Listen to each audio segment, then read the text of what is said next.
Okay. Okay. Producer.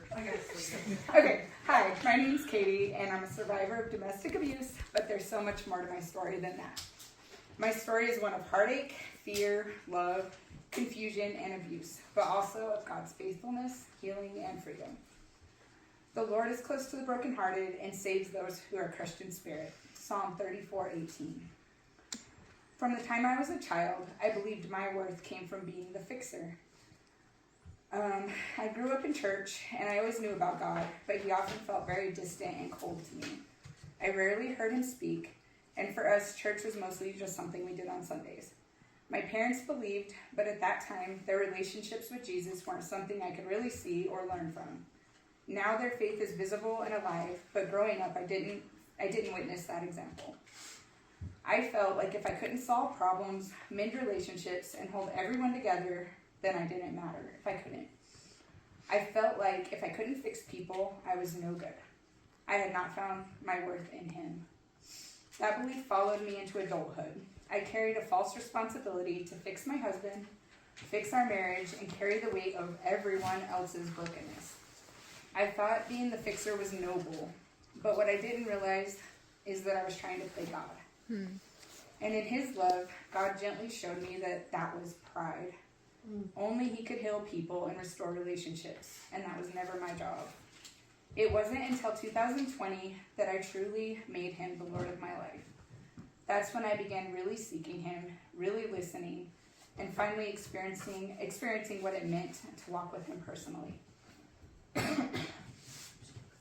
Be still and know that I am God. Psalm 46:10. I was married for 13 years. 13 years of walking on eggshells, 13 years of highs and lows, love and fear, good moments overshadowed by very, very dark ones.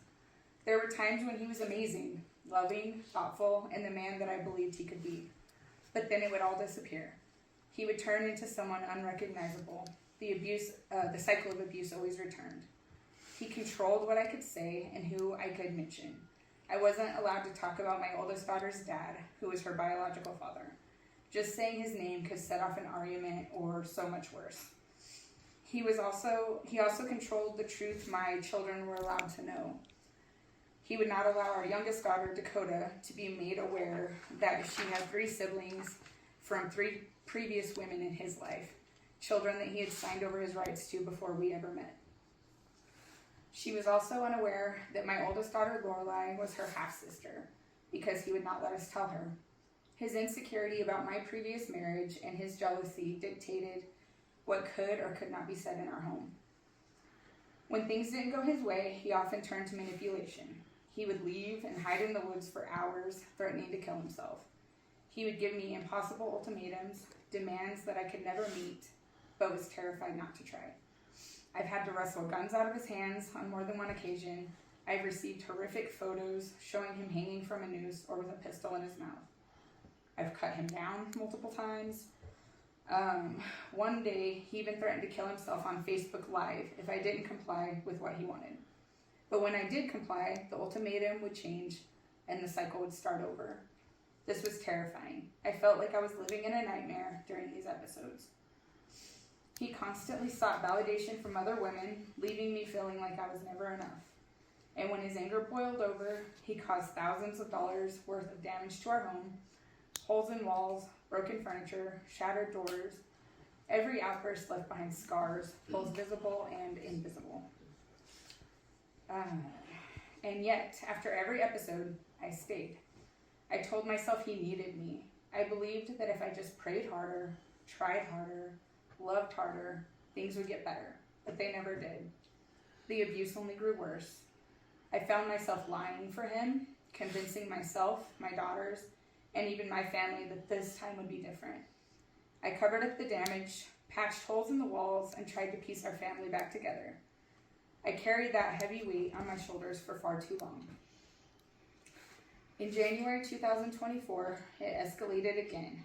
This was when he choked me and he broke my rib. I was rushed to the ER where they found blood clots in my neck and damage to my thyroid. I was later flown to El Paso to the trauma center where I almost died. It wasn't the first time that he had been abusive, but it was the last straw for me. This time he went to jail for 4 months and then an inpatient psychiatric facility for 3 more. That separation gave me something I had not had in over a decade. Space to breathe, to think, and to begin to see clearly the fear and trauma my daughters and I had been living in.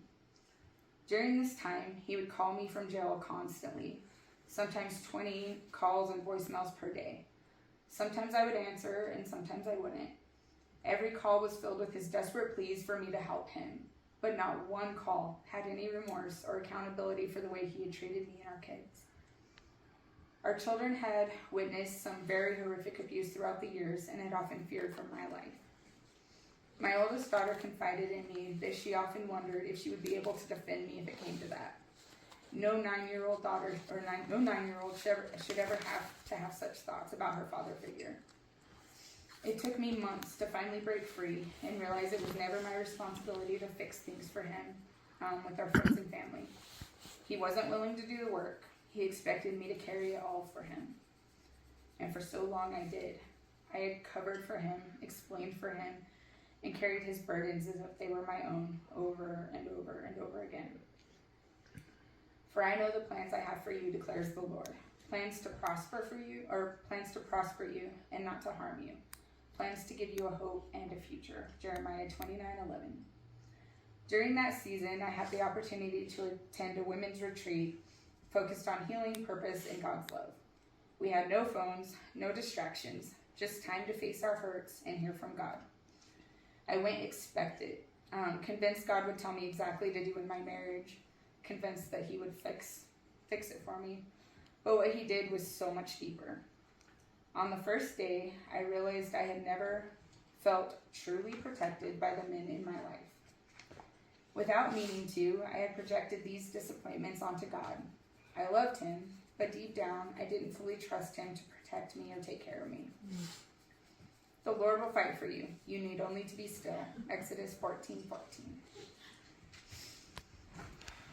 At one point, we were asked to write on note cards the lies we had believed and the people that we hadn't truly forgiven. I wrote many cards, and I was able to let go of some, but 3 cards I just couldn't release. They represented specific times of abuse in my marriage, memories so painful that I could not move past them. I grew frustrated and angry. I thought I had forgiven my husband. I prayed for him daily. Why couldn't I let these go? Why wasn't God giving me clear direction? That night, I had a nightmare, reliving some of the trauma. I woke up terrified. It was then that I finally shared my story with the women around me. A leader explained that forgiveness and reconciliation are not the same thing. Forgiveness is between me and God, but reconciliation requires repentance and change from the other person. Amen. For the first time in my life, I began to see the truth.